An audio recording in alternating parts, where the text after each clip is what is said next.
With us today, work group members, glad you all are here. You'll note Ms. Orange Jones is on Zoom with us. She and I have worked hard to make sure that we've got materials together today and are ready to roll. We're going to let Kira go ahead and open us up. She's going to be on that computer screen right up front. I think you're muted. I said, thanks, Thomas. Give me 30 seconds to just pull up the previous screen.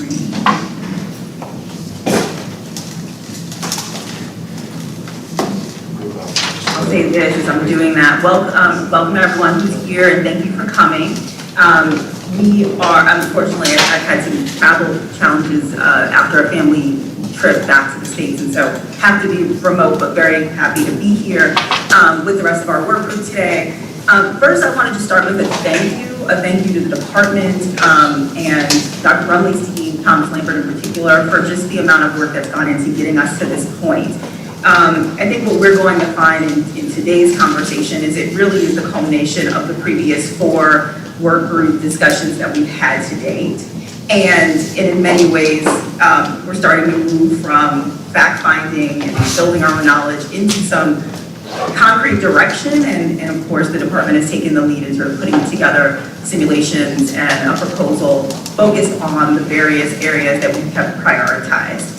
And so as I pull up my screen, Thomas, why don't you just walk us briefly through the agenda, and then we'll sort of get into the purpose and objectives of today. Absolutely, happy to do that, thank you.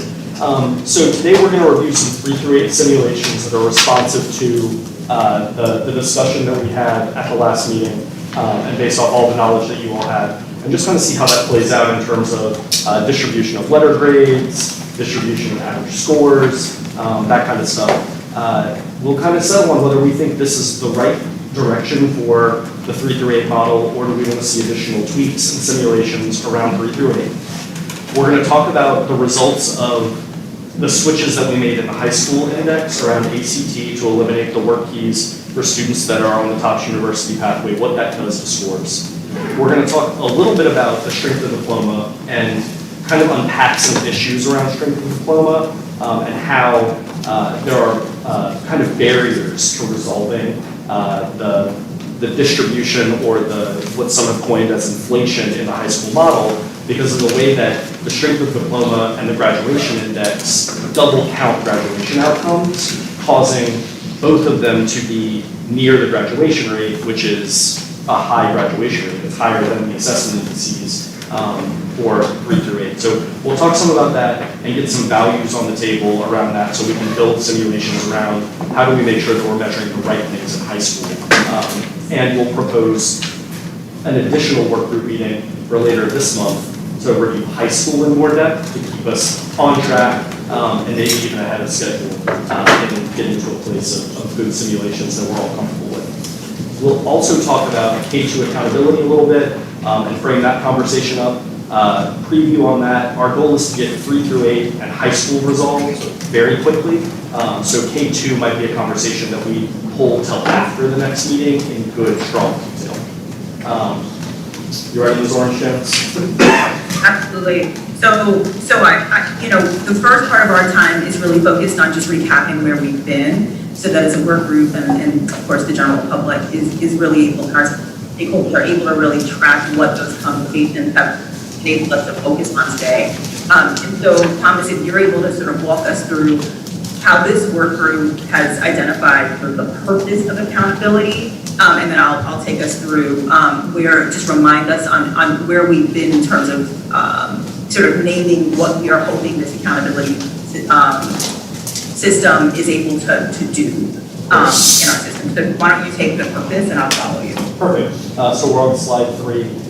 Yeah. When we met and talked the last time, we landed on this purpose of school accountability was to improve student academic achievement and motivate adults in the building to focus on academic growth and measurable outcomes for students.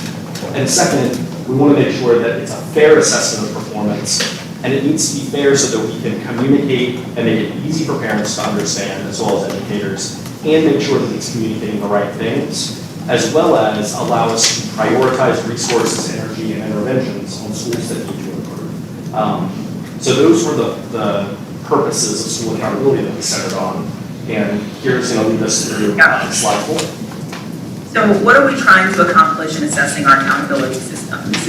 These 4 bullets are the synthesis of the 4 previous conversations we've had on this topic. So the first is to strengthen the system's growth component, so real growth is incentivized and rewarded. That's been identified as a priority. Second is to maintain our proficiency goals. The third is that high school accountability reflects college and career readiness standards and is in alignment with 3-8. And finally, to ensure that the results are clear and easy to understand for all stakeholders across the system. Perfect. So can you elaborate on the second bullet, maintain our proficiency goals? What does that mean? That means that our goal is for students to be at mastery, and that should be recognized as 100 or full credit in the index.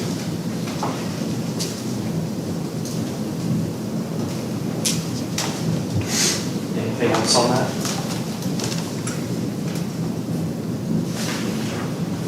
Okay.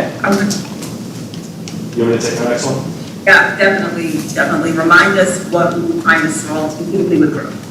So in growth, we wanted to solve 3 primary things. The first one was not awarding points for non-growth, including students who declined. So we wanted to find a way to no longer do that. That was happening in step 2, which is our band-based measure. Growth is not recognized equally in how the formula rates schools' overall performance. Step 1 doesn't value all growth equally. If you are in the unsatisfactory category, your growth goal in step 1 is significantly more than if you are a student at basic. So it was more difficult for a school to get step 1 with a student who was below basic or below approaching basic.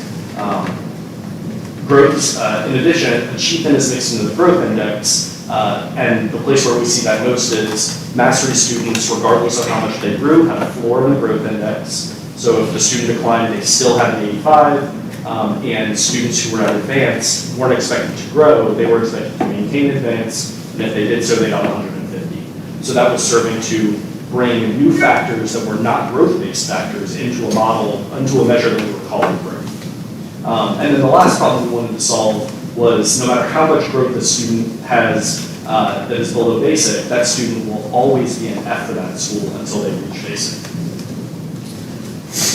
Any questions there? So as I built this simulation that you're going to see, I thought of some guiding principles that I thought would also be helpful to just name. One was, I think we should be consistent in our expectations across K-12, and performance levels should be valued consistently in the model. Basic should equal basic in high school and elementary school, for example. And we should think about growth very similarly. We should use a similar growth model in high school as in 3 through 8. That caused me, as I dug into this, to say, I need a little bit more time on high school to make sure we get high school right. We'll talk later about how high school is 12.5% growth, and elementary schools at this moment are 25% growth. So on the same topic, but a little bit different, with regard to the testing and when the testing results are returned for 3 through 8 going to the high school, I got a lot of feedback that there's a lot of difference there. So whenever we try to implement these changes so there's more consistency, with both groups, is that something that we're looking at as well? I would expect that at the end of this, and tell me if folks feel differently, at the end of this, we'll have a list of things that are going to take a long time, engagement with vendors, and when we rebid RFPs, we should put expectations in there around things that I think will form a set of, like a list of recommendations or things for the administration to continue to pursue once this work groups work around building accountability engines. So that would go on that list, and that is captured in our tracker of items that we want lead results to come back faster. If they're going to inform instructional practice, we need teachers to have them in their hands earlier than the first week. So is that on the list of tracking issues right now? Yes. Okay. And I don't know, I didn't see if did you have an opportunity to distribute that for this meeting? No, but I will have this meeting. I'm hopeful that today will mark some of those items off of the list. Okay, good. We'll call that progress. Yeah, I'm excited. And then the next thing that I thought about that I think is important to name. I'm sorry, I'm getting text that there's no volume. sorry, and maybe it's my people. Let's check. It's showing on point testing. It's showing on here. Okay. I missed that. What was that last point? There might be some volume issues on the live stream, so they're checking into it. The second thing that I think is worth noting is that there's a problem in the formula when we double count indicators. When we put achievement and growth, there's a challenge there. When we put the diploma, just graduation, in the strength of diploma index, you also have a place where what you're measuring is something other than what the index is for.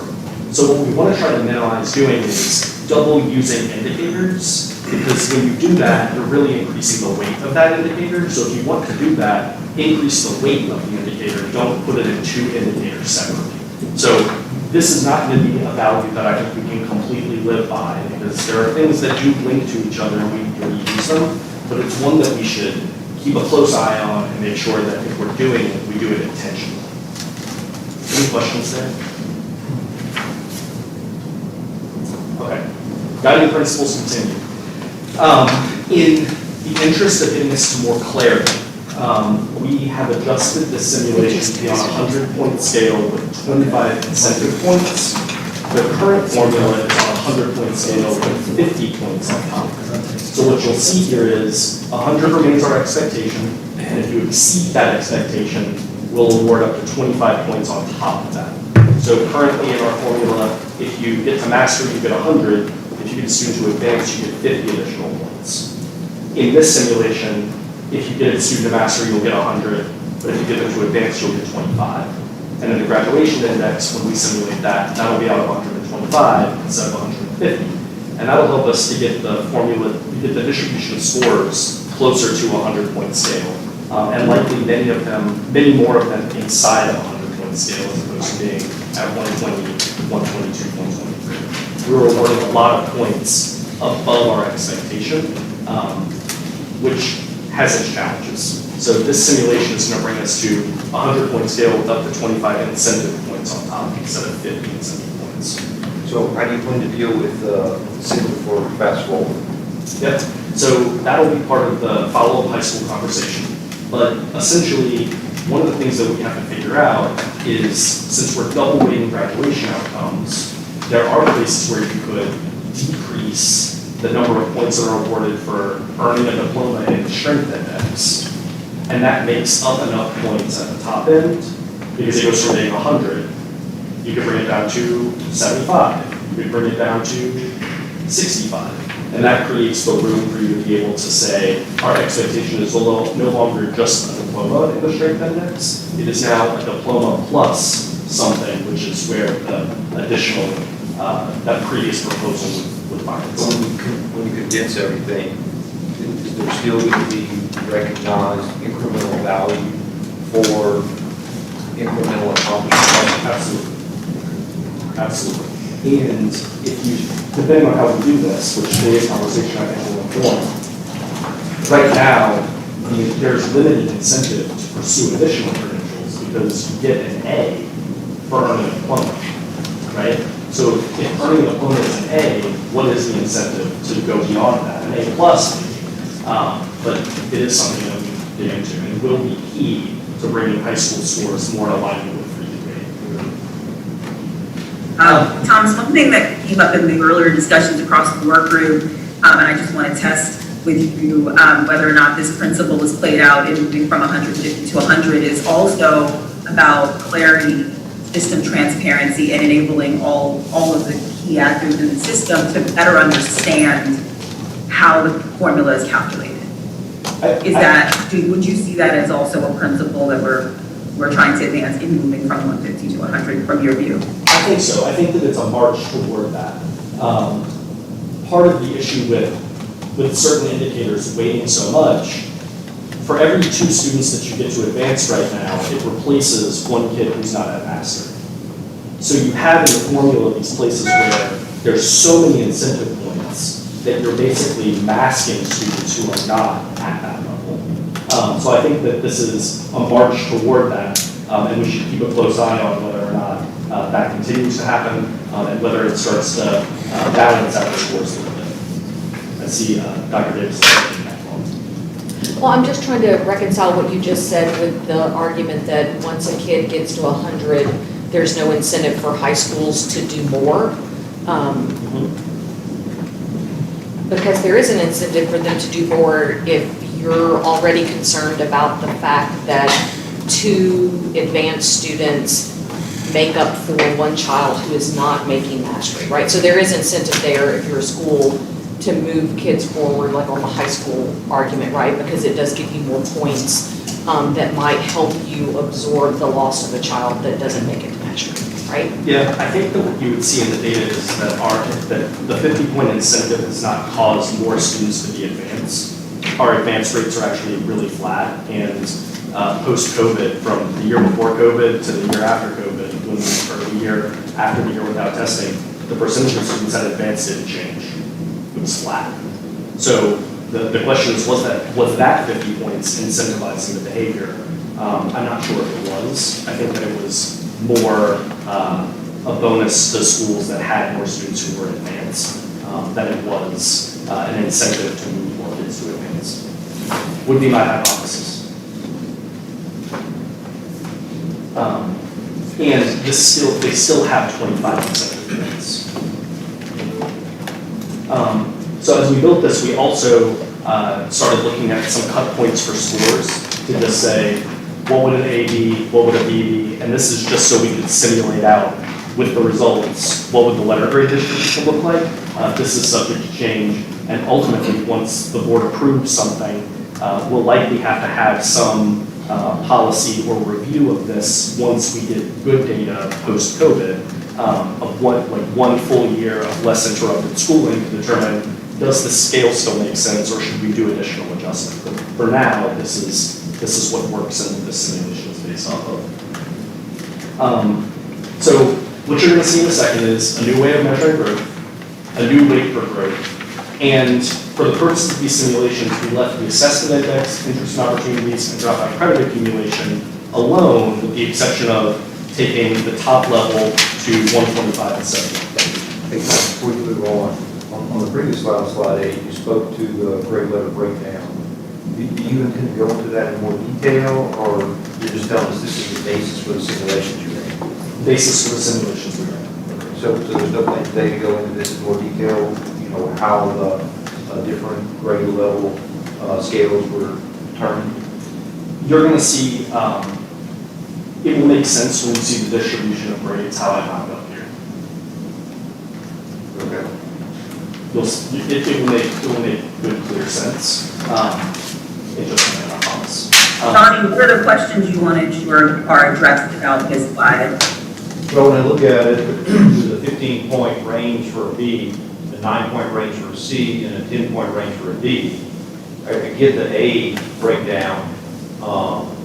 80 to 100 is 20-point range basically for an A, and then you've got the additional incentive 25 points above that, which I understand. I'd just like to get a little better understanding for how those scales were determined for each grade level, so that you go 20, 15, 9, and 10. Just like to better understand, how we got there. Yeah. One of the goals as I built this was to try to not change the distribution of letter grades in 3 through 8 too much, to keep the distribution as close to what it is today. So the percent of A schools about the same as what it was previously, B schools, C schools, D schools, F schools. Part of the reason for doing that is it gives us a good place to start and say, what we're doing here does not inflate letter grades. It keeps letter grades stable. And if there is a decision made later to say we want to change these cut points, then we can have that debate separately. This is not the scale score that I recommend. This is the scale score that this simulation is based off of. And we can make further adjustments later. But basically, it's the method that you use to establish a baseline so that we're consistent with what we have today. That's right. Okay. Thank you, Gary. So digging into this growth measure a little bit, This simulation does not utilize the VAM model. That was just an easy thing to say, let's try to do this with just scale scores. So step one, it does not include, or step two does not use a VAM model. Second, a student must grow at least one scale score point in order to earn growth points. It does not reward zero or what we have described as negative growth or negative scale score change. Can you tell me what percentage of kids were getting the growth for negative growth? Do we- About 41% of kids are experiencing negative scale score change. I would say that probably 80% of those were getting points in the VAM model. It was a significant jump. But at the same time, if I understand correctly, we're appropriately recognizing growth. But if a student doesn't grow, they go the wrong direction, then there's no penalty for that. Is that right interpretation? No, if they don't grow, they'll be zero in that index. So there is a penalty because they get It zero. can't be any worse than zero. That's right. Okay. But zero does impact your assessment index. Your assessment index plus your growth index equals your outcome. Right. So if your growth index is worse than your assessment index, it does actually hurt your overall score. Right. Okay. Student growth expectations are the same for all non-proficient students. This model only has students who are below mastery in the growth index. And we did that, or I did that, for one specific reason, which is those students are already receiving maximum points in the assessment index. If they don't grow or decline, if they decline, those students are going to lose points for their school. So the school is already losing points for that student declining. So not mixing that growth variable, not mixing that into the growth variable helps to remove some of these floors and additional noise that we have that are not actually true measures of growth. It's also much harder to measure change between mastery and advance in our current assessments. So bottom line is there's no credit for growth going from mastery to advanced. There's 25 points in the assessment index. But there's no credit for the growth index. Correct. Okay. And then, go ahead. Yeah, question. The audience, or people viewing online, can they see the PowerPoint presentation? No. We only have one camera, so it's just aimed at the table. Okay. Can we put the PowerPoint presentation on our website or something so people can pull it up and see it? That'd be great. Or Max, can you point it to and they can hear our voices? Can you point it to the PowerPoint? They always do it on y'all, I don't know why. Max. I'll let us come real quick.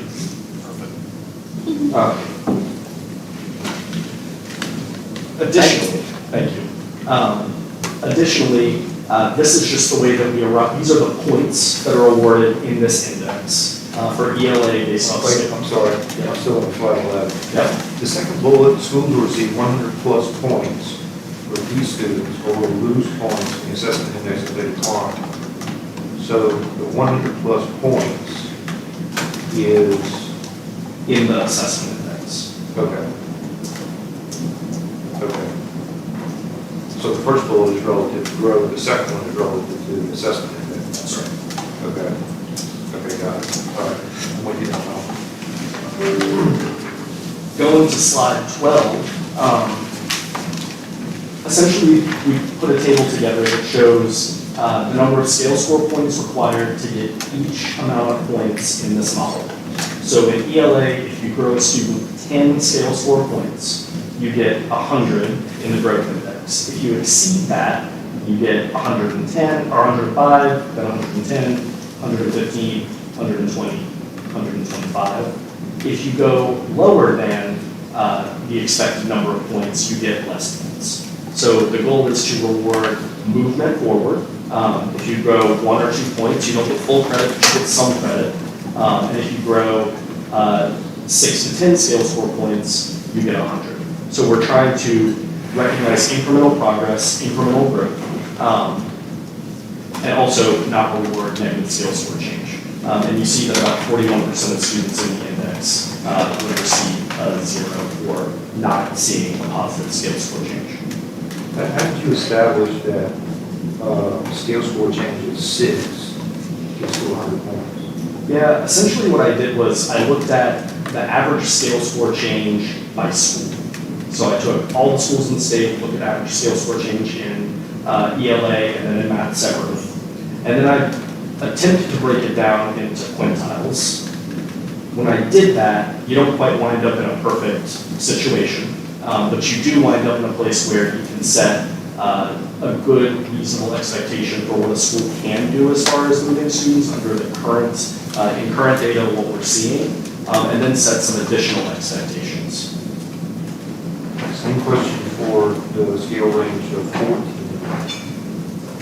Scale score change of 14 relative to percent of students, 34. Where does that come from?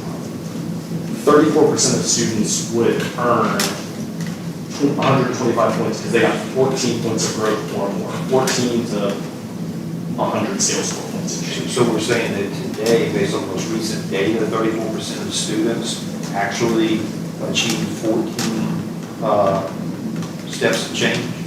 Yes. Is that right interpretation? That's right. Okay, well, that's positive, I would think. Yep. And this is actually 2 years of average data.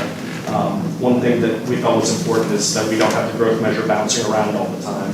So it looks at 17-18 and 18-19 scale score changes. If we looked at the results from COVID, there was such a significant decline that this would not, you couldn't model this. And academically, how would you interpret the scale score change of 14?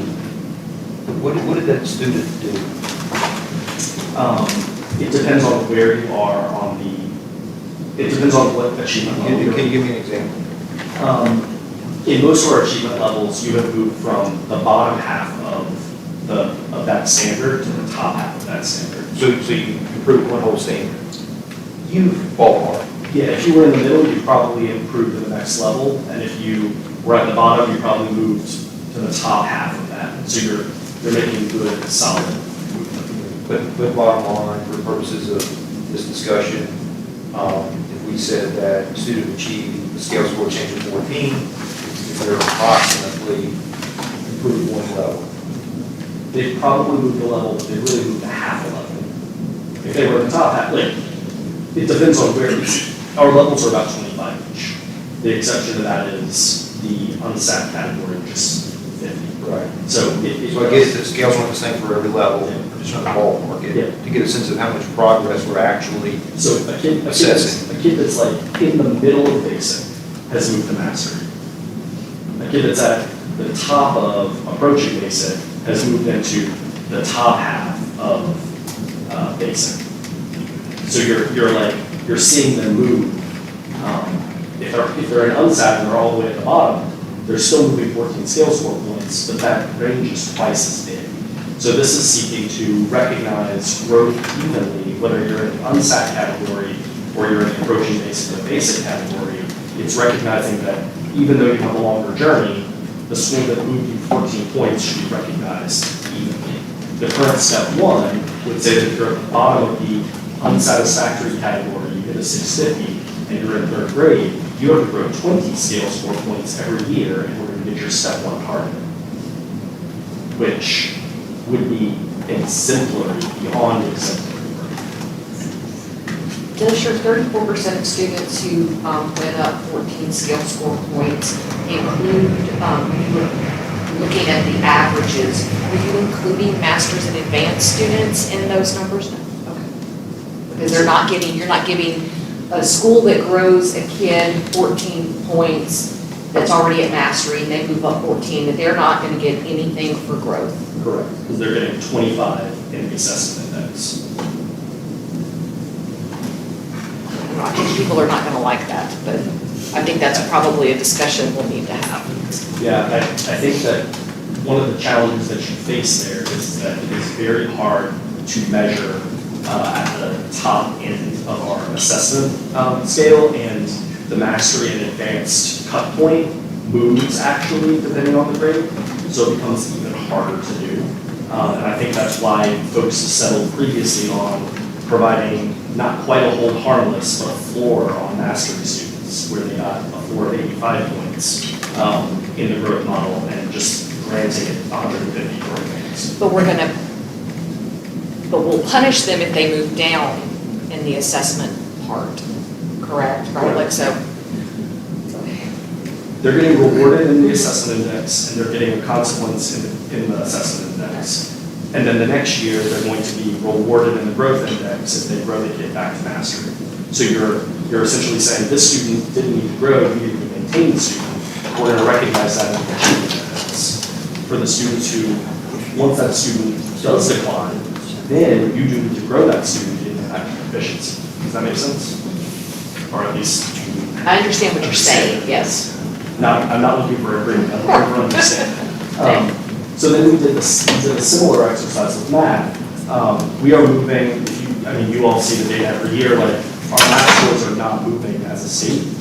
So this reflects a similar distribution, but the cut points look very different. A lot different.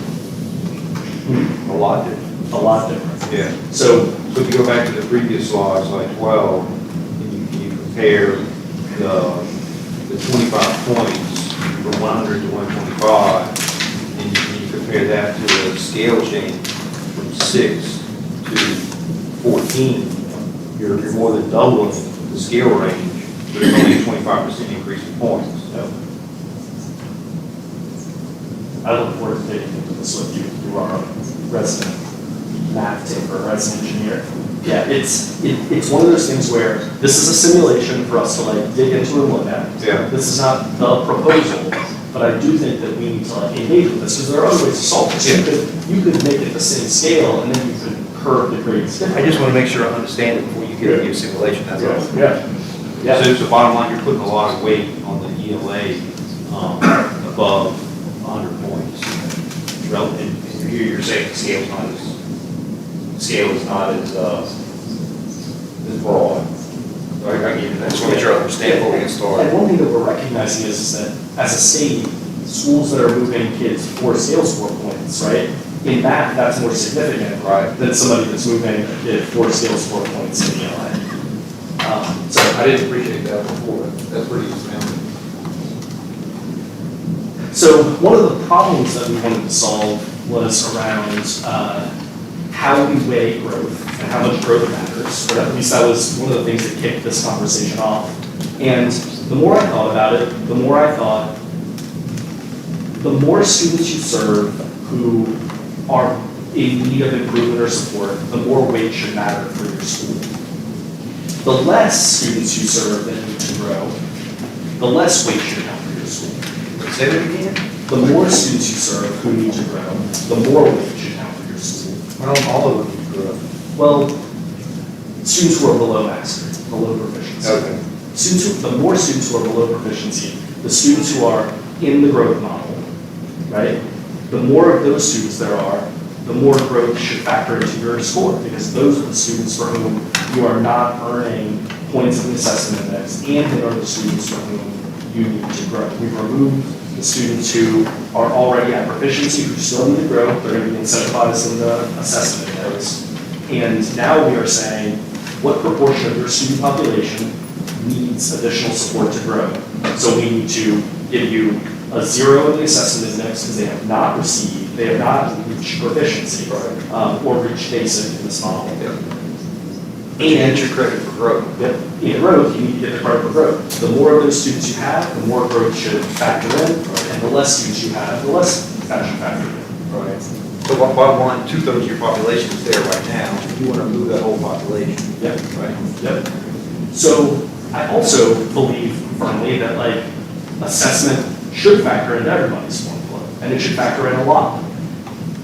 I also think that growth should factor into everyone's formula, regardless of how few students you have that are below proficiency.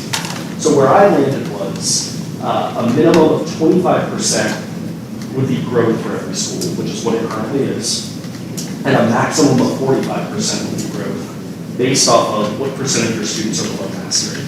And then in assessment, a minimum of 45% of your formula would be assessment, and a maximum of 65.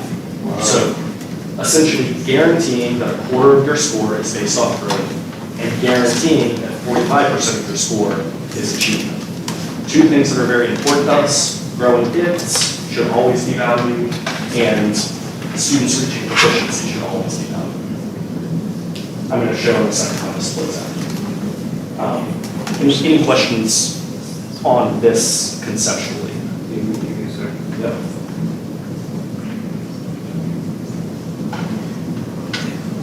Okay, so with your the row here, this week's growth, with a minimum of 25%, suppose every student at the school is already at mastery. How are you going to do 25% credit? We don't have any of those. We would have to solve that through a policy mechanism or an exception as we build this out, but So you're making an assumption then that every school in the state has 25% of their students that are at least below mastery. that's right. Okay. Or no, that has some percentage of their students below mastery, 10%, 12%.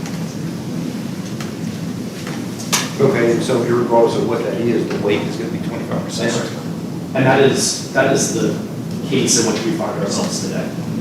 So, 25% of every elementary school's formula is growth. so you're saying then that the weight distribution on growth could range from 25 to 45%, depending on what the student population looks like below mastery? That's correct. So I did another table here that just kind of shows school A, at least 45% of their students were below mastery, so their assessment index is 45%, their progress index is 45%.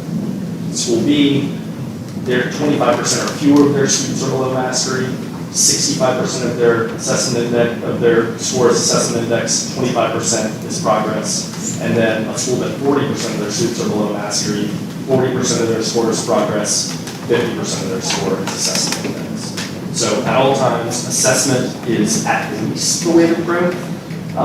At no times does growth factor in more than assessment, but we always value both assessment and growth, and we always value assessment at least as much as growth and normally more than growth.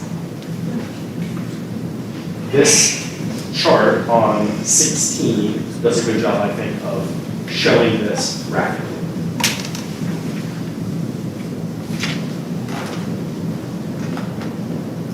So 25% or less, 25% of your score is growth, and 65 is assessment, and you watch that growth number go up and the assessment number go down, all the way until you reach 45%, where it then stabilizes, and every school that has 45% or more of their students who are below mastery is 45-45. Again, the intended goal is to move that population today that's below mastery forward. So you put more incentive. Yep. And when that student who's at basic grows to mastery that year, the school gets the points in the assessment index, and they get the points in the growth index. And then the next year, that student's no longer in the growth index because they've reached proficiency.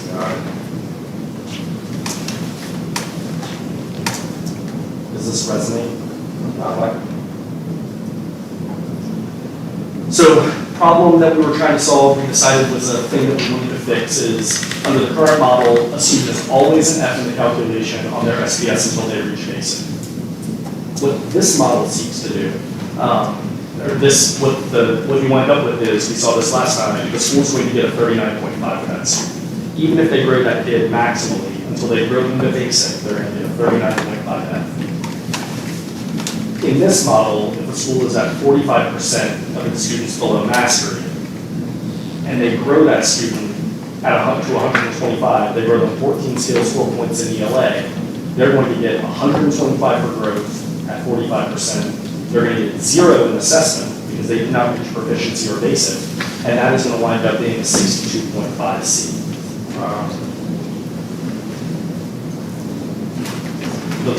The more students that you need to grow, the more students that are below mastery that you need to get to proficient, the more growing them should help you, and the more not growing them should hurt you, is how you can think about this.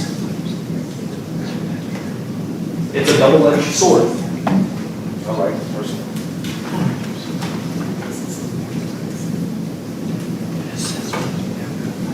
Your distribution. Any Mr. Morris is already like on to the next thing. He's already like looking at the distribution of letter grades. Any questions here? Reactions?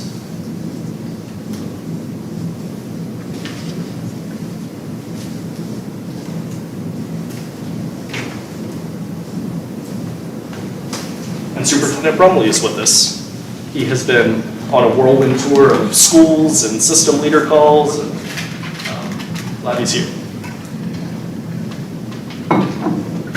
So then we go, okay, like, what was the distribution of letter grades on the assessment index, or the progress index? And you recall when we started this journey, 87% of schools were an A or a B on growth. 11% were C, 1% were D, less than 1%. I think the number was 16 out of 1,000 elementary schools were at. This simulation does not significantly, well, it significantly changes the distribution. The next thing you're seeing doesn't significantly change the distribution. The key takeaway here is 7% are an A, 35% are a B, 36% are a C, 20% are a D, and 2% are an F. And the difference between going from 16, which is less than 1%, to 2% out of 1,000 is a significantly larger number of schools, though the percentage looks smaller. This is ELA and math. It's ELA and math combined. And how do you, what do you attribute the shift to? Everything is shifted to the middle or the lower right. So now, because we're saying that if we go to this model, the current system is overvalued. Is that right? I don't know, I think you could say it that way. I think that the We've got current, 40% fewer A schools. I mean, that's a pretty good shift. well, this is the A in growth, not A in school letter grades. Okay, this is only growth. Yes, but it did, depending on your definition of like value and growth, you did value some growth at an A that we do not believe in this model is an A. We have said that 40% of that is no longer going to be valued at an A. We have, we built consensus around this idea that the growth measure needs to be more reliable, things that we believed in. More pure assessment of actual growth. More pure assessment of actual growth. And by removing floors to mastery, removing guarantees for advanced, and only looking at students who are below proficiency, then using those scale score point changes, you can arrive at a letter grade distribution that looks much more normal. And does allow you to differentiate schools that are growing kids from schools that are not growing kids. Schools that are growing kids from schools that aren't just have kids that have already reached advanced. So they're banking 150 in the formula and replacing scores for students they aren't growing. So if you have a student at advanced and they get 150, you have a student that you don't grow, those two things average together in the current model, that gets you a 75. So like these things all compound on each other, and some people benefit and some people don't. This is the distribution of overall letter grades. So you see that some B school that had really good growth moved from the B range to the A range, or some schools. You see some C's that become B's. You see a slight decline in those C's, and you see that D and F stays about the same, the total of D and F, but you do see some further distinguishing of some F schools that we actually might say are D schools because they are actually growing a good number of their kids. So overall, your distribution of D and F schools stays about 29%, or stays 29%, and then your distribution above stays about the same as well. So it does not inflate scores, it does, where we believe this growth model actually measures growth, it does start to distinguish schools that were previously at F and actually were growing their kids. Part of that is attributed to the fact that now growth factors in more, and before when they were getting a 39.5 for that kid, they couldn't get out of that F range. Does this resonate with people? Yes. So then we just did a distribution of the progress index scores across 3A schools. It's not a perfect distribution, but it's much more perfect than the previous one. It also recognizes that schools are growing kids. They might not be growing them as fast as we want them to, but we are growing kids. What are the numbers on the x-axis representing? The range of index scores. So 13% for a 50 to a 55. It's the between 0 to 5, 5 to 10, 10 to 15, all the way up to. Okay. It's just the way. Then. So I just want to, as I think back to our previous discussions about what bothered us about seeing a school that was an A on their progress, but still a D or an F, it seems like that the way we have fixed that is that we have changed, we're essentially lowering their progress scores in order to make there be less disconnect. Am I wrong? Yes. Okay, tell me how I'm wrong. When you value everything, you value nothing, would be how I would put it. If everyone's base on the growth index is an 87, then everything above an 87 is landing. So like, no matter how much you were growing a kid, the difference between you and somebody who wasn't growing a kid, you were at 100 instead of 13. So like, what we have done is actually created a measure that measures growth and lowers the floor that people are getting essentially, right? It removes some of the floors that are in there for advanced, it removes the floor for mastery, but it makes the pure measure of growth 1, and 2, it makes, if you're 100 and the average is a 58, that's a much more significant bump to your score, and we've grown it from 25% to 45%, so now you've changed the weight. So you've done two things. One, you've taken away the extra points that people were getting, the 30% of A's, that 37% of A's that we said aren't A's anymore. You've removed those, and you've replaced them with the ones that actually were A's from our perspective. So when you look at your distribution, you basically got a pretty good bell curve, right? Yeah. So does that reflect the state of the state school system today? Relative to the national ranking? I think we got to go back to this value.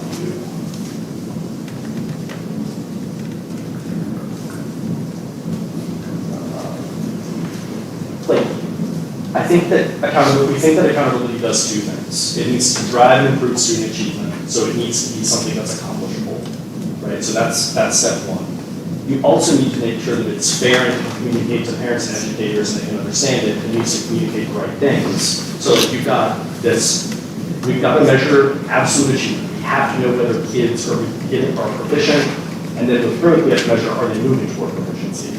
And then lastly, we have to figure out how to prioritize resources, energies, and interventions. One of the problems that you face is that if you make every school an A or a B, you can't do that. If you make every school a C, D, or an F, it also is hard to do that. So in some ways, we have to acknowledge the number where we are, right? We're now going to be in a place where our growth index looks a lot like, you're going to see in a minute, our assessment of the C scores at the 55 range, 58 range. And we're going to be curving the overall letter grades, so we'll at least be fairly honest about the number, right? And people will say, okay, you have a 50, that's a D, question mark? And we can explain that we have a model that we believe in. We look at the distribution of schools across the state, and we make sure that we are recognizing schools that are doing significantly better, and we're recognizing schools that are doing significantly worse, and targeting them for intervention. I like the approach that you're taking, and I appreciate all this hard work that went into it. But from a conceptual standpoint, I'd just like to understand where we're trying to land. Assuming that we provide the right incentive, we've got the right resources, the right funding, and so forth, and we're successful, which is where we all expect to be, right? Then you're going to see distribution shift, right? And so I just want to make sure we're comfortable that if we're starting with a pretty good, you know, bell curve here. It shifts this way. Yeah, when it shifts that away, you know, is that reality or the true representation? So I just want to put that out in front of the group, though. Is this what we want to start with? It's close to where we are today. I get that. Maybe that's reasonable. I'm not taking a position one way or another.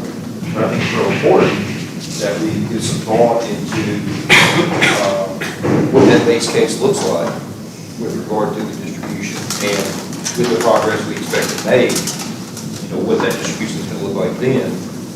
And are we comfortable with that? So I just want to put that out there. I don't know the position one way or another on it right now. I would offer a thought, which is, as this was being built, one thought was, we have to make a decision about how the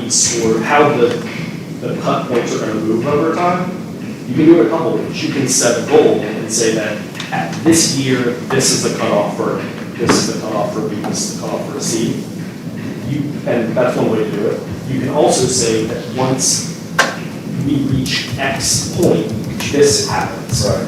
And I think that that's the next set of work. Once we settle on what we think this kind of looks like, then we start to write the bulletin language, and that's where these things start to like really get fleshed out. Yeah. So I guess, you know, from an owner's perspective, a principal or school district, superintendent, whatever, you know, from a teacher's perspective too, I get a lot of feedback that, well, we got to our A, now we're a B because the scale changed, right? And, you know, that doesn't feel right for some people. So one approach would be to say, we're going to start with reality, and then we're going to get to where we want to be. The other approach is what we just described, is that as we get to that next level of accomplishment, then we change the scale, back. So you're either going to take one approach or the other. Well, that'll be a topic that we engage with in a future meeting. Got it. Then this is the distribution on slide 22 of the overall letter grades. And you see this curve does look even more normal.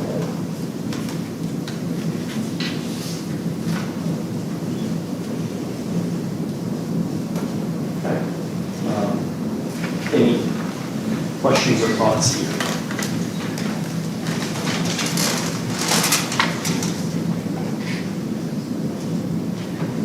So if you've got, you know, say you're one of our higher performing districts, and so let's say, for instance, you're, or even a particular school that has 10%, like, so say it's one of the, you know, like Ben Franklin or something like that, if we were bringing that type of school down to an elementary school level, and so they only have about 10% of their students that are not already at mastery. Yeah, Ben Franklin, my alma mater, I looked at them in here, and their progress index is unbelievable. Okay, so even there's, It's pretty hard to write on that. It's like in the 1%. And that's true among other selected schools. And Belinda, can you just elaborate on why that's such an important question? because their progress index is going to be based on a very small percentage of their student body. You would be amazed how many students wind up, even at magnet schools, that score below mastering and advanced. Their assessments to get into schools like that are generally not based off of the state tests, they're only based off of norm reference. So depending on how well that student was prepared for the state assessment and the criterion reference assessment, they might have scored not very well on the previous assessment. They also might have not been served well because gifted students in the data sometimes are treated differently than they need to be treated in order to reach their full potential. But I just want to make sure that what we're doing with growth is rewarding a school like Dalton or Lanier here in Baton Rouge, but is also not unfairly punishing high-performing schools. So I just want to make sure that, because I want to reward the hard work that we are doing across the state in these schools that are, 100% economically disadvantaged. And so I think we have not done a good job of rewarding that in the past. So I just want to make sure we're taking care of the full range of kids. I mean, part of what you see here with this 80 as the cutoff for an A is if a school's growth index is an 82, right? In our current model, that would be a B, right? Making it an 80 here allows us to, even if a school is not growing every kid, right? They can still be an A school, and if their growth index, or if their assessment index is a 125 because students are in advance, if they don't grow them, they're still solidly in that range. So there's a lot of opportunity here for every different type of school to do really well. Yes, sir. Yeah, I wanted to take note that the slide is up on the Bessie website, homepage, and on the YouTube streaming page. Awesome. Okay. Thomas, I think we should, pivot to high school, let this marinate, and then at the end, come back if there's particular issues the worker wants to readdress, but let's go to high school next. Sounds great. So problems we're trying to solve in high school. Scores look significantly different and inconsistent with how 3 through 8 schools are graded. And we're also not communicating nor motivating the rigor that we need for our graduates to be college and career ready. So what we talked about last time was what would it look like to remove the ACT work keys replacement for top university students. This would decrease the high school ACT index about 15 points to a 58.7. In a minute, any questions here? We talked about this a little bit last time. I just wanted to deliver on that promise. The issue is that there are students who are on a university diploma who are not getting to a college-ready score on the ACT, and the school currently in the accountability formula can give the student a work assessment and replace their ACT assessment score with a work keys workforce readiness assessment score. Basically, you're eliminating that option. That's right. And that has about a 15-point impact on the scores. And the rationale for schools doing that is because we give them a 0 for a 17, right? So it's like those kids have no value. I think that's something to debate. Yeah, I totally agree. Like, I'm just, that has always bothered me way even before, even when I was just a policy advocate out in the public, that we give schools a 0 for anything below an 18. But this doesn't address that. No, but but the motivation behind a principal wanting a child that is a 16 or a 17 on the ACT, but still wants to go to a 4-year college, that student, or even be, or a community college, that student is going to be worth 0 on the ACT to that school, but they might be able to score high enough to get points on work keys. And so principals are swapping them out. Right. We're eliminating that. That's right. And so I just think that if we are going to eliminate that and we realize why principals are choosing the work keys, that we should think long and hard about the fact that we're giving anybody that's below an 18 a 0. I'm not agreeing or disagreeing with you, for the record. What I am going to say is that the current incentive structure, right, would allow someone to give up on that kid's ACT score. So there's a perverse incentive either way that you go. The question is how you respond and resolve that, right? We do see after this exception gets put in place, a plateauing and an outright decline of our ACT scores absent of COVID as an explanation. So I think there's like some truth somewhere in the middle. But right now, there is little to no incentive, right, to move a kid from a 15 to an 18 or a 15 to a 17. But I think, not to say it's a slippery slope, because I hate slippery slope arguments, but at what point do you stop making that cutoff, right? Like, do you say you get some points for a 1, a 2, a 3 on the ACT? There comes a question of like, at what point do you stop giving points? There's always gonna have to be a point at which you decide to stop giving points. 18 is where this state landed. So in your simulation, you don't make any adjustments to the ACT score to keep that the same, you just make an adjustment here. I made adjustments above 100. So anything that was, that was 101, I like put it on a 125 point scale and made even cuts along the way, just for simplicity. Yep. We'll debate that later if we need to, but, so I also just ran a high school growth index that used the same methodology, not the weight, but the same methodology as the 3 through 8 assessment index to just, or 3 through 8 growth index to just show how similar those scores come out. So now you can see, y'all remember the all over the place bar chart that we had last time? Now, all of the high school indices and the 3 through 8 indices look very similar, with the exception of the cohort graduation index and the strength of diploma index. And that will be the next area that we target to resolve and make good decisions that recognize and incentivize movement and getting kids good outcomes, which is going to be similarly complex with trade-offs and difficult decisions as 3 through 8 had, but will be worth it and we will resolve in the next one. And so the ACT index right there at 58.7 that's just as making the change that university diploma kid cannot take worksheets or have their score substituted, but anything below an 18 is still a 0. And anything above 100 becomes on a scale of 1 to 25 instead of 150. So a 36 becomes a 125. So just compress those scores.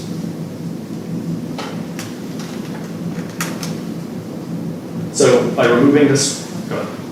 Well, so I mean, I guess, and this is, so at some point we might discuss the ACT index and how it's being used, because you can get TOPS Tech at a 17. There's a bill in the legislature to give you Top Tech at a 15. I have no idea, if that one is going to go, and we're increasing, talking more and more about valuing career education. I feel like at some point we need to have a discussion about what we're doing with the ACT. Especially because the ACT group itself, all of their data says you can have a 17 on the ACT and 30% of those kids will go to college and have a 3.0 or higher, right, with a 17 on the ACT. Yeah, so we're going to have a very robust conversation around high school in a couple weeks. Okay. I wanted to frame out some of the issues that we need to solve. One of them is getting real clear on this. What are our goals around ACT? We have goals in our asset plan around ACT. We can bring some additional data and talk about that. But what I will say is that anything that we do to adjust it makes it no longer consistent with the other 3 through 8 indices. So we should talk about what's happening at high school that would cause that to be significantly higher. I think that I would argue that an 18, maybe a 17, I haven't looked at my fresh data, but I think that previous work had been done that essentially equated an 18 with a basic, which is where we start giving points in 3 through 8, which seems consistent, at least. And then there's another problem to solve around growth and making sure that if we're recognizing points a certain way, also recognizing growth equally the way that we do it in 3 through 8. So it's a complicated conversation that you could solve in multiple ways. And we will have that robust conversation. But bottom line, you're trying to get some consistency between the 3 through 8 group and the high school group. That was the value that I heard. I think that was one of the key goals. Do you agree with that, Kira?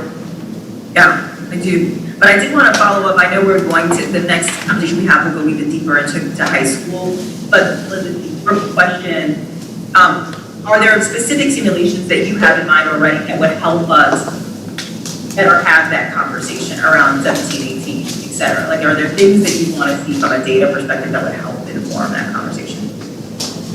I don't know necessarily that it's data, because it doesn't bother me to the same extent that it does others about a disconnect between high school indices and K through 8, just because, you know, I think I bought into Doris O'Shea's argument that the purpose of high school is different than the purpose of K-8. And so that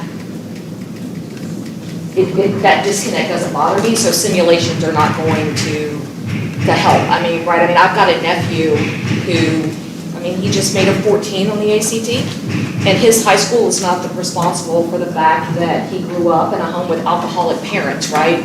And now, his school in Ascension Parish is going to bear his ACT score when everything that produced that score happened way before that kid was taken away from his parents and put in Ascension Parish. And so, to me, when I look at that kind of stuff, I just think that high school is doing a good job moving him forward through career and tech path and everything else. And I feel like his school should not get a 0 on the ACT index. I have a friend whose son got a 17 and joined the Air Force and had a wonderful career in the Air Force. And when you give that school a 0 for that child, we're saying that that school failed that child when, in my opinion, it did not. And so I guess that's just, this is a... Conceptually, though, what we're trying to do, though, is trying to establish 2 parallel paths here and give equal incremental credit regardless of which path you choose. That's my understanding. And so if in that example, if that student chose the other path and took maximum advantage of the opportunities along that pathway, they would get the same credit as if the student had chosen the other path and gone and got just as far along that path. I think that's what we're trying to do. Is that right? I think yes, and I can help, and then, so I think that there is, one, I don't believe in closed doors for kids, and I don't believe in things in the accountability formula that like close a door and create like a perverse incentive to push a kid into the wrong thing, right? Like, You should have exit paths on exit ramps on both pathways, right? well, where I'm going is that like, if a student, right, plans to go to a college, plans to go to a community college afterward or whatever, we shouldn't necessarily put them on a jumpstart path if that's not the right path for them, right? Like if there's other things to explain things. In the 3 through 8 model, we award 0 points if you don't get to basic proficiency. Essentially, the ACT index does that at 18, that's basic proficiency.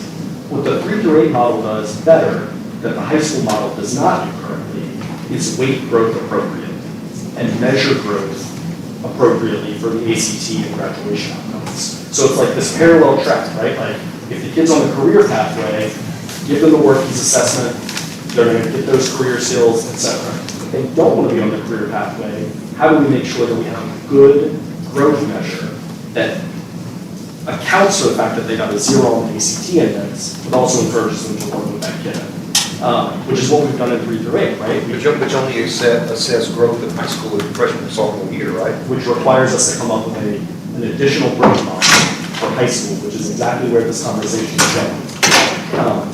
Wow, it's like we planned this, or at least I did. Okay, so everybody's clear on this. Want to bring us back to the purpose of school accountability. We want to communicate, we want to motivate, we want to do all of those things, right?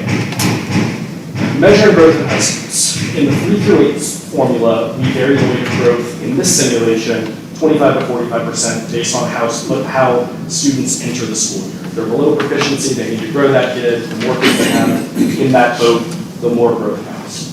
The high school formula does not have enough meaningfully high growth in its formula. At 12.5%, it's not enough to differentiate schools, particularly when you add in earning a 0 if a student scores a 17.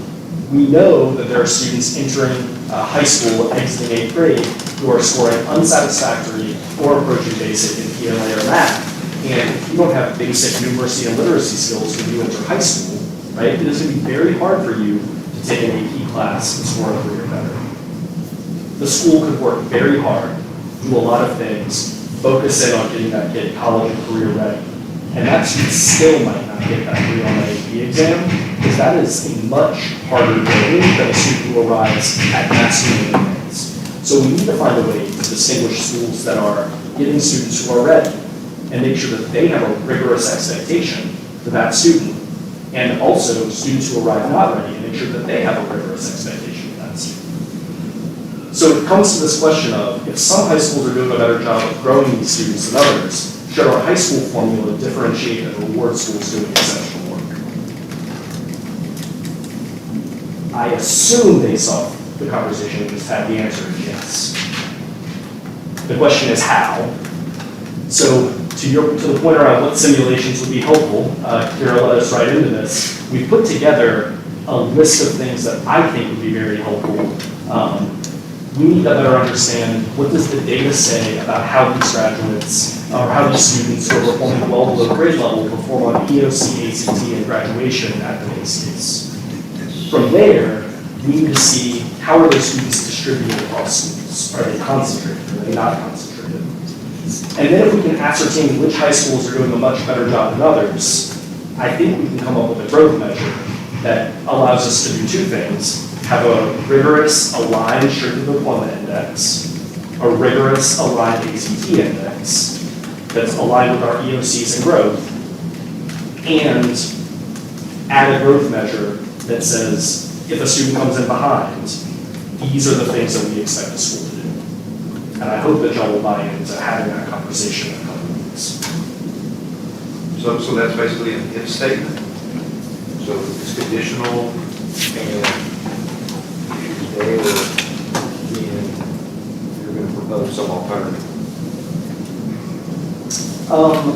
So essentially, I want to know, like, do you want me to go down this path?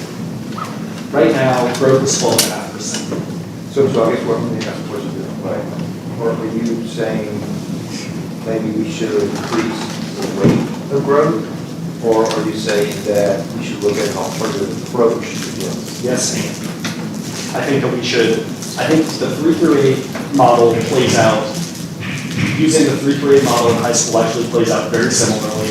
The high school growth index is 61.2, the K-8 growth index is 63.5. Like that, they're performing the same way. Right. So that suggests to me, the students don't change much, right, between here and here. We're getting a very similar outcome. So I wouldn't propose to change that index. I also don't know that I would use that index to determine growth on the ACT.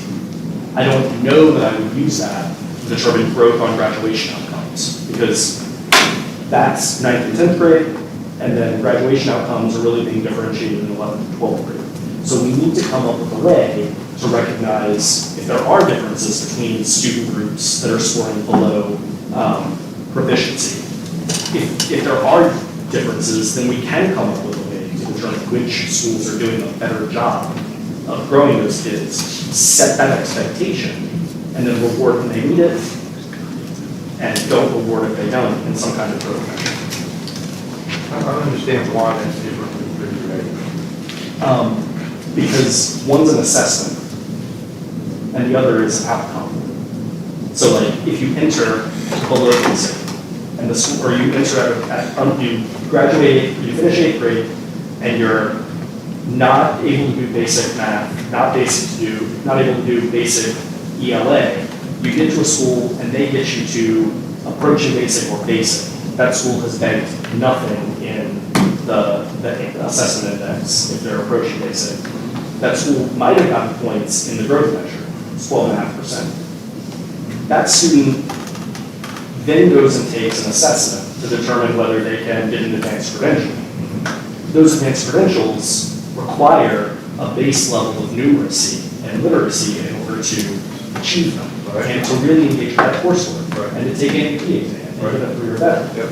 So how do we make sure that we motivate that school to continue to pursue those rigorous pathways for the kid, but also recognize that that is a much harder journey for that school than it is for a school that has a student that's at mastery and enters 9th grade. And that kid goes to school, they make adequate annual progress with that student, that student sits for an AP exam or a dual enrollment class and passes it because they arrived at mastery and they were capable of doing that work when they arrived. Does that make sense? Does that resonate at all? Well, I guess the question is, are you providing sufficient incentive for the kids to grow so they can get to the point to where they can establish, employable skill set? That's exactly what we want to talk about next time. And wanted to tee this up so we can start ruminating. You all want me to go down this path of exploring it and developing this conversation. Maybe the reverse would be, does anyone have any large objection to continuing to explore this path? Ms. Holloway says it's good, great. Yeah, we need to explore options and see pros and cons. Seeing that list, is there anything that you would put on that list after this for us to come back with some data on?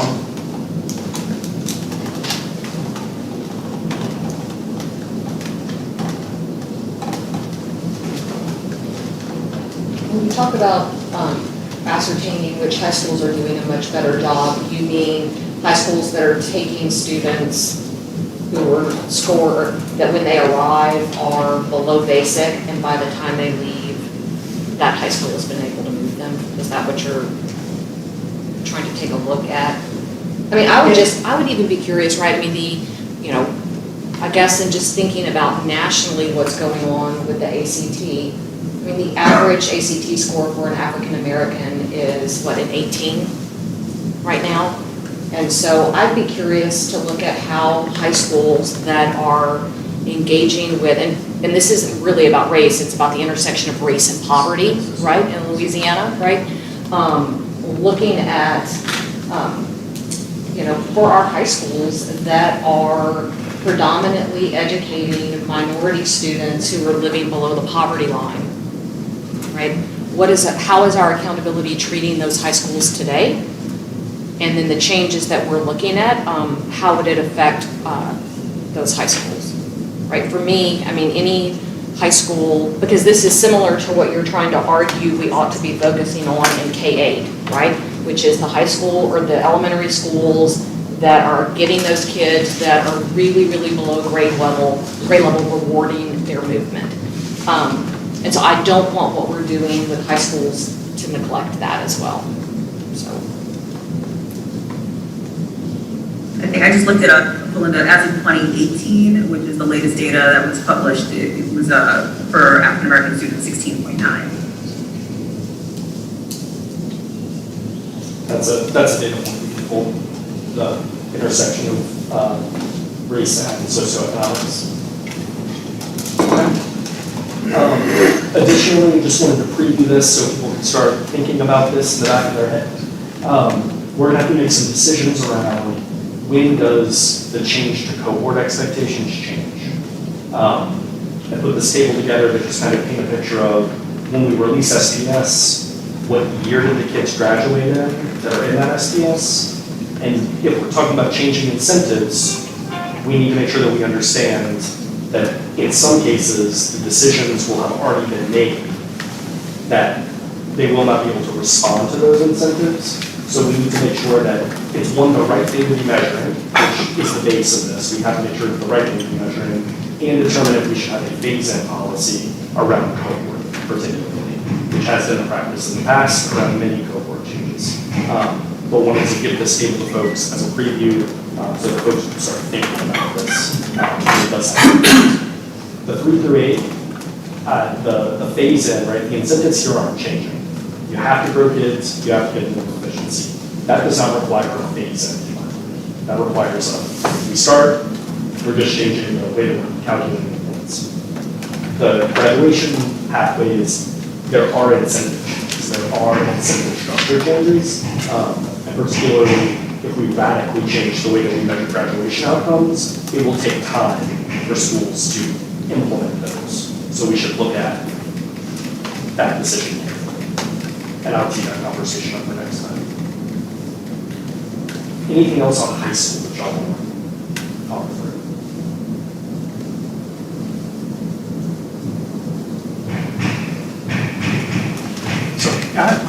general question, it applies to high school too. In looking at this presentation, you list several problems that you looked at and you tried to solve. How much time did you look at how Mississippi and Florida are addressing those problems? And I asked about those two states particularly because one, Mississippi seems to be doing very well lately in the national rankings, and they have an almost identical population to what we have. And I asked about Florida because their accountability system is rumored to be one of the best in the nation. So We've looked at Florida's conceptually a good bit, Mississippi's less. Their formulas are much more all or nothing approaches. They are ones and zeros, it's on a 100-point scale, so it's a little bit different. I also don't know that either of them have an index that is like the strength diploma. They don't have that type of index, it's much more straightforward assessment. They do have a college and career readiness that we could pull in here and talk about at the next meeting. Their formula is also evenly weighted. They don't differentiate, this is 12 and a half, they just, all of the measures go into the pot, and that's the numerator and denominator. if you don't mind, offline, I'd like to talk to you some more about that and give more details about. I actually think that question would be relevant to all of us. Like, I almost wondered, Thomas, if we can do like a chart for the next discussion where we're like, here's Mississippi, or like just sort of some comparison. I think it would just help us track this. Yes. I have a good primer that I can share on, like, every state's accountability system. I think I sent it to Mr. Morris, he asked a while back. Yeah. That kind of, in a table form, goes through and high level explains what each one does, if folks want to dig in. Thank you. K, K2? K2, the key takeaway. What page are you? Yeah, it's really me punting K2 a little bit, because I think that we need to land the 3 through 8 plane, and really make sure that we've got that square in our mind, because that should inform what we do in K2 potentially, because there are going to be intersections between, 3 through 8 schools generally have K through 2, not always, but oftentimes, so we should make sure that it is as seamless and easy to understand for the principal who's got both of those things on their campus. Wanted to get initial reactions from folks on that proposal that was brought previously, anything that you want to talk about, and we tee that conversation and have that conversation in the future? Or is it just, we want to know how should we include this in the index? Okay, two. The main thing that jumps out to me in the feedback I get as well is there's no reference in the last proposal that I saw to the numeracy. And I got a lot of feedback that there was a lot of weight put on observations. It's various, depending on subjectivity. And maybe there's a thought that maybe you still do the observations, but they're not included in your SPS because of the subjectivity. But yet you still have a quality control measure in there to make sure that the process is being rolled out as intended. You can submit to his framework what it looks like to review any of that.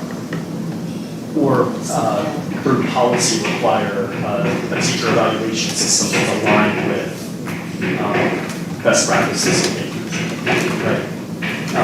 Lack of numeracy is a big deal. I got a lot of feedback on that. Because once you get to 4th grade, you don't have those fundamentals in place. Well, then you ask yourself, well, okay, why not? Well, we didn't assess that until now. Then you just go back to recycle mode. Yep. That's helpful. I mean, if we're thinking back to what was brought to Bessie, in prior meetings in June, I guess it was, on K2, I'd like to know how much money we have to spend on class as the K2, model for how we're going to do classroom observation, because the reality is when you look at all the research that's been done on class, that it is linked to modest educational outcome improvement at best. And so I am curious about how much it's going to cost school districts to implement class in K-2 classrooms, because I'm not convinced that it's going to give us kind of the bang for our buck that we're looking for. I mean, the reality is, this is not me saying this, because this is outside my field, but this is educational researchers who look at this, who basically say right now we don't have a very good system for assessing what's going on in K-2 classrooms, right? There's a reason that no other state that I'm aware of is doing K-2 in their accountability system. So I guess I want to know, if we're going to go with class, what is it really going to be bringing to us in terms of increases in education? Like, I would like to know for our CCAP kids that are in preschools, that are using class, what does their kindergarten literacy look like when they get to us, right? Because then maybe you might be able to convince me that highly effective class teachers are producing, at the preschool level, are producing kids that are ready to learn when they get to kindergarten. Yeah, I don't think we can go with CCAP because of what that data is. We can probably go with LA4. Okay. So I would. Thomas, would you just take a moment and clarify what the actual legislation is that was passed, that we were responding to? Yeah, we have to include the K-2 literacy screener in the state school and district accountability system. That's the requirement. So you have to have an accountability system in order to do that, right? Yes, but I don't know that it requires us to create a K-2 accountability system. I think it requires us to include K-2 in the accountability system, which I think is an important distinction. Like, you could imagine a world where we just say this is now part of the assessment index in schools that have 3rd through 8th grade as part of the assessment index, and you use the same basic modeling. You determine cut points where you have basic proficiency. You could say that there's a growth index, you include some measure of growth. You could do it that way without developing its own K-2 model. You can treat it just like a school that's 3rd through 5th grade. The indicators that it has are interests and opportunities, assessment, and growth. So you can do the same thing. I don't understand. The way I understood the requirement is that you have a literacy assessment. So therefore, number one, you have to have something that's not in place today, right? And you have to have some form of assessment in order to do that. I've got this data, okay, now what am I going to do with it, right? You have to value it in some way. So in my mind, that would require some type of assessments of accountability system. What am I missing? We have an accountability system. Not for K-2? We could include it in the existing 3 through 8 accountability system. So we could have, instead of calling it a 3 through 8 accountability system, it could be a K through 8 accountability system. So you're expanding the existing system to include K through 2. You wouldn't have a separate K through 2. Okay, I got it. That's an option. Got it. That I think we should just weigh and think about. There are some schools that are. But you have to be consistent from K through 8 in order to do that.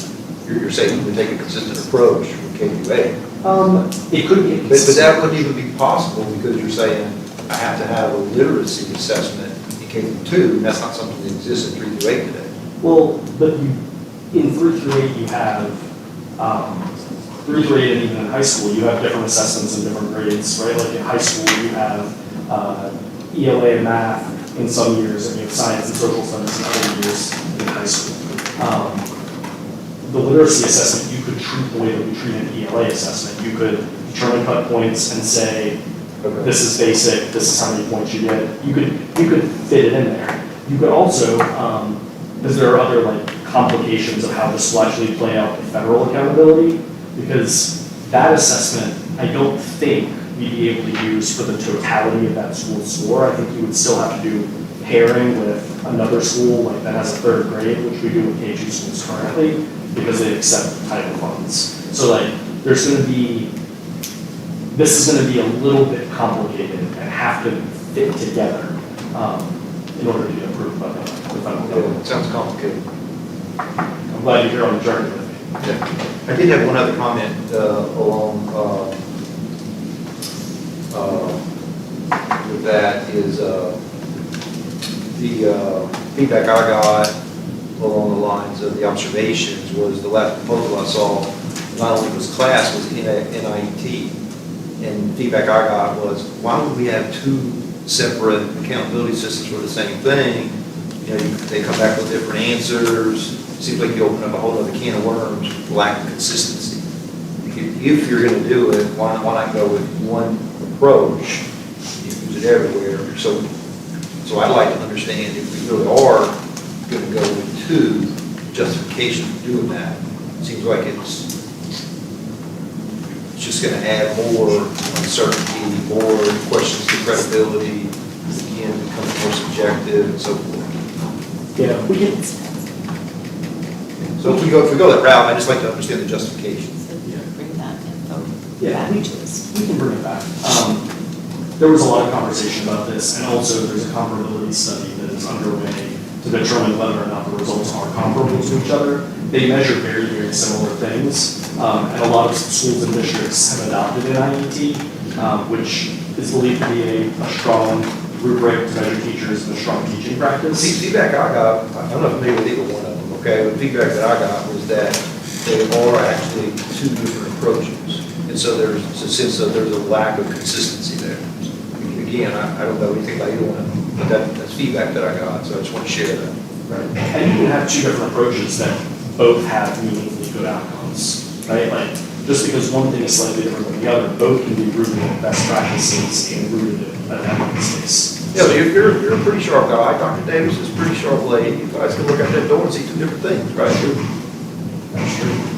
I would be curious about whether or not the NIET has the same, like, the research that I read on class says that your observations differ based on the subject matter that you're teaching, right? And that so the things that class measures, that you're disadvantaged, I think it's if you're teaching math compared to ELA with those observational techniques. And a lot of this is like, you know, coming out of Louisiana, right? They've actually used our data on like the subject that you're teaching, the time of day that you're teaching, all of that impacts how you do in class. And I have no idea if that's the same thing that we would want to do. Time of day, yeah. So, if I were a teacher, that kind of stuff freaks me out, right? Like, if I were teaching in one of these classrooms and knowing that my score was that dependent on And things like knowing that. that they're going to roll in at 2 o'clock, the data saying that X, Y, and Z is true. Yeah. Does it change depending on whether you serve coffee or not? Yeah. Coffee. Not that? And then, Thomas, feel free to punt on this question. It's more of a curiosity than anything else, but do you have any theories about why other states have stayed away from building this in directly into the model? I would punt, but I don't have good common sense. I think that people would tell you that it's hard to measure kids when they're really young. And kindergarten is very, I think that would be the honest answer. And I'm not the researcher in the room, but I think that's probably why people have struggled with doing that. And that's probably why assessment in federal requirements starts in 3rd grade, right? Like, there's just something there. That's not to say that we shouldn't assess literacy younger than that. It's just a question of how reliable will those data be.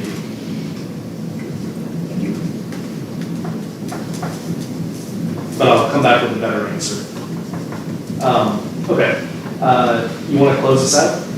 Wait, before we do that, excuse me, sorry. Well, what I thought we would do is I'm going to walk through just our next steps and ensure that from a process point, those resonate with everyone.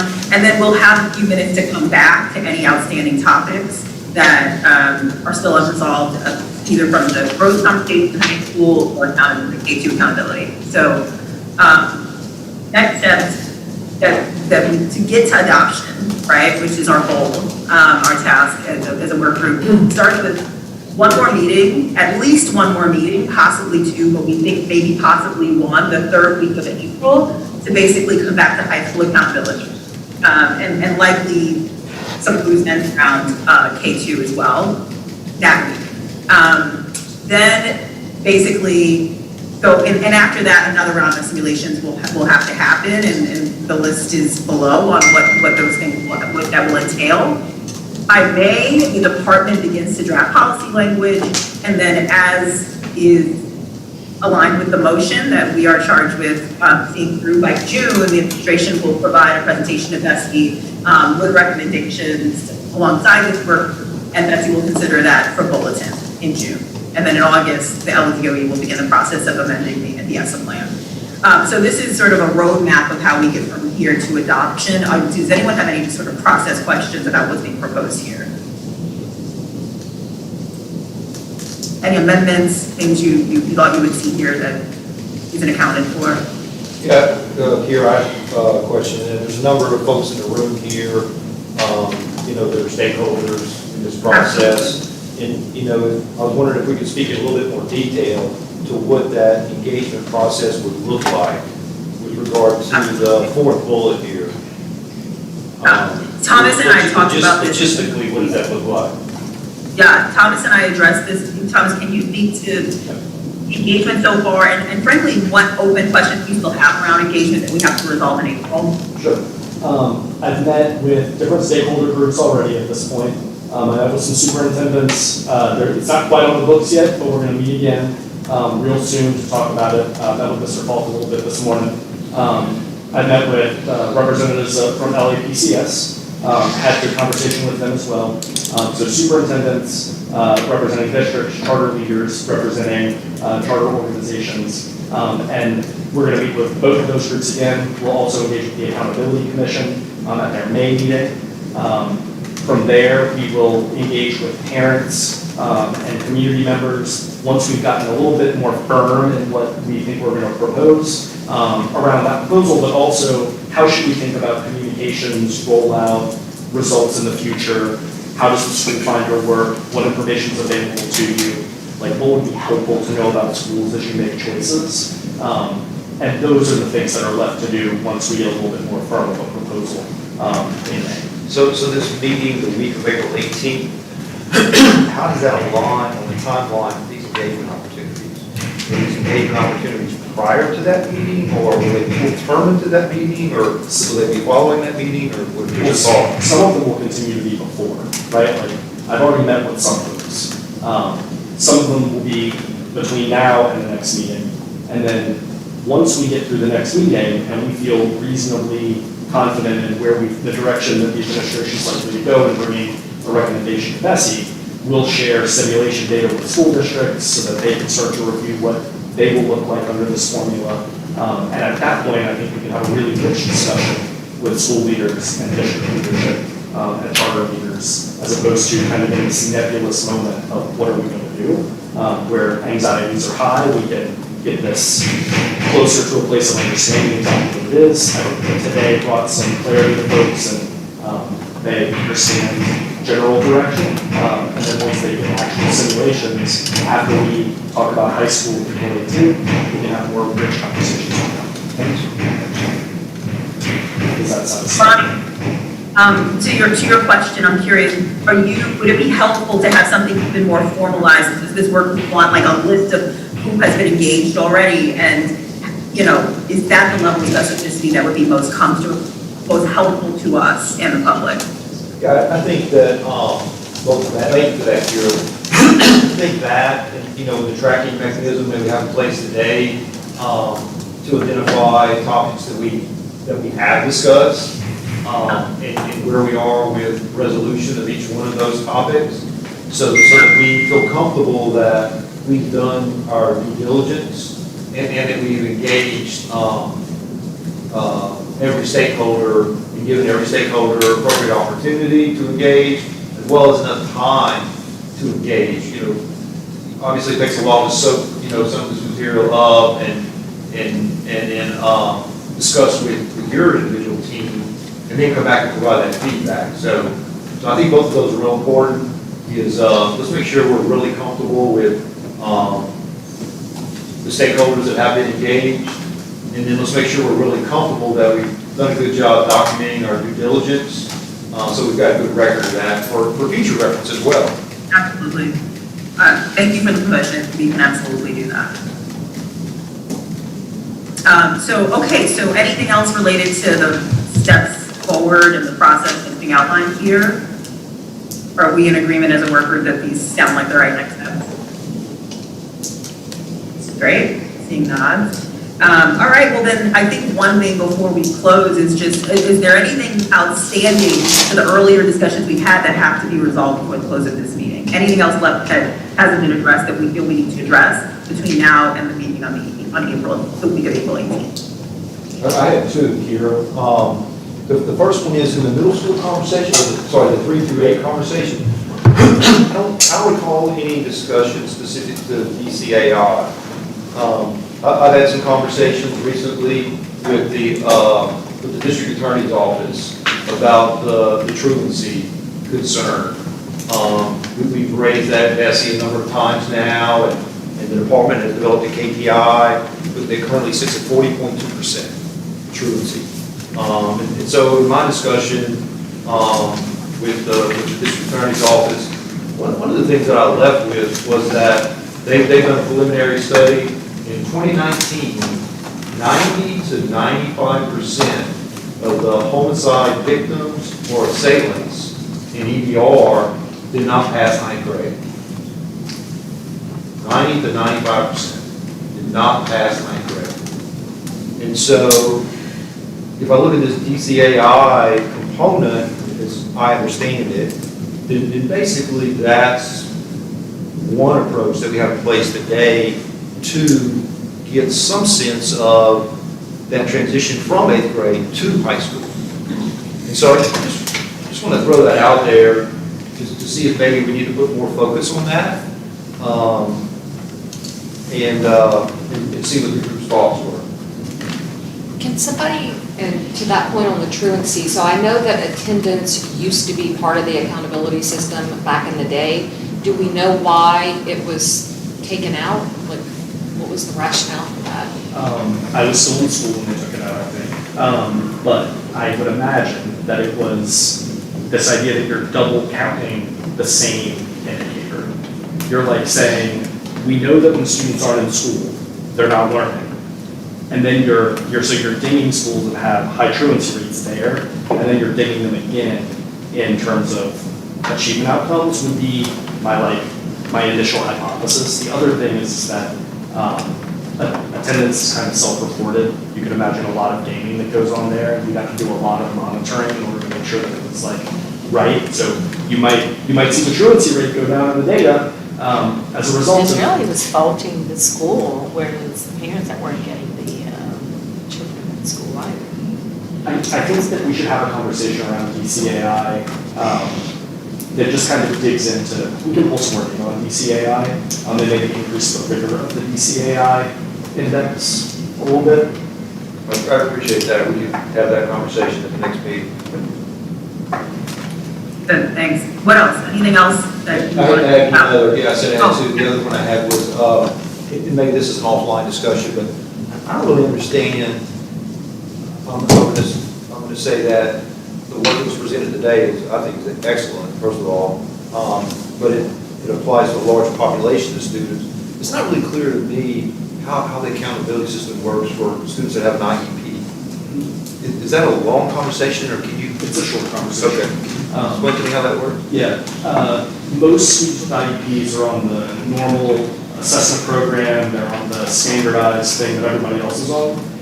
For students with certain low instance exceptionalities, about 1% of students, they take an alternate assessment called the Leap Connect. They are included in the formula, but they use a slightly different assessment. They use a different assessment, but they still receive an achievement level that still goes into the formula. They're weighted exactly the same. So is there anything this work group should be looking at specific to that population where things should be considered that we wouldn't be considered with the rest of the student population? Or are we comfortable with what's there? I think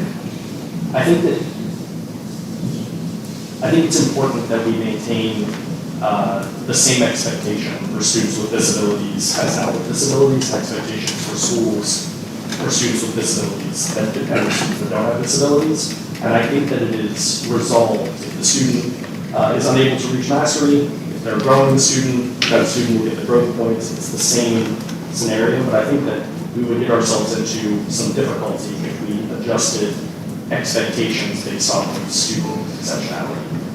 So And we're yes, saying that, and others. we're saying that we like consistency for both populations, and we don't think there's any interest in pursuing something specific to that group, is what I'm hearing. I think that we could talk about what that might look like. I'm not proposing anything, I just want to make sure we check the box, we had the conversation, and then we're comfortable with it. Well, I mean, I'll just say that I think that in talking about it in terms of high expectations, having high expectations for students with disabilities is really important, and the ESSER does limit us to 1% or less of the kids that take the alternative assessment.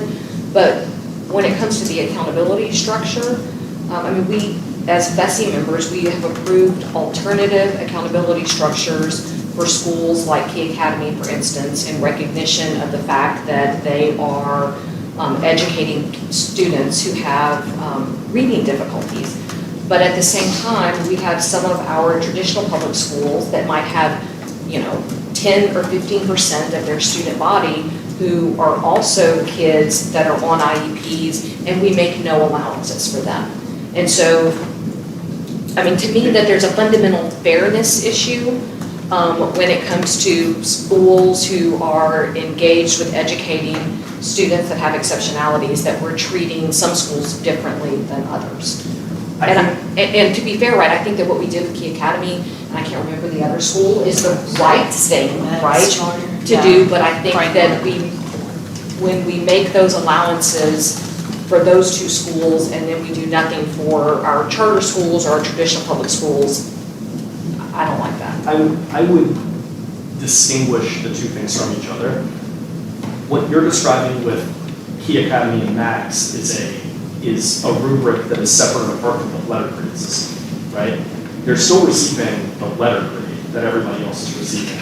It's just this other system that's determining other consequences, renewals, that type of thing. So like, they're like two separate things. They're still in federal accountability if they're Still an F, they're rigorous. getting an F. This is simply. Different interpretation for the results. Yeah, it's like looking Still at. rigorous. Yeah, it's the same expectation, it's just, when it comes to, is that school gonna be able to continue to serve students?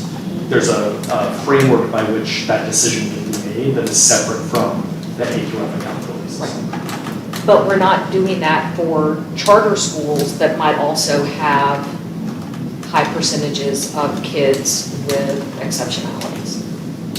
Yeah, that's a law. A certain percentage, I guess. Well, but we're still making renewable, if, I have no idea who's Lanier or Dalton, right, because she's in the room, right? I mean, she might have a population that's, one standard deviation above the mean in the number of kids with exceptionalities that she's serving.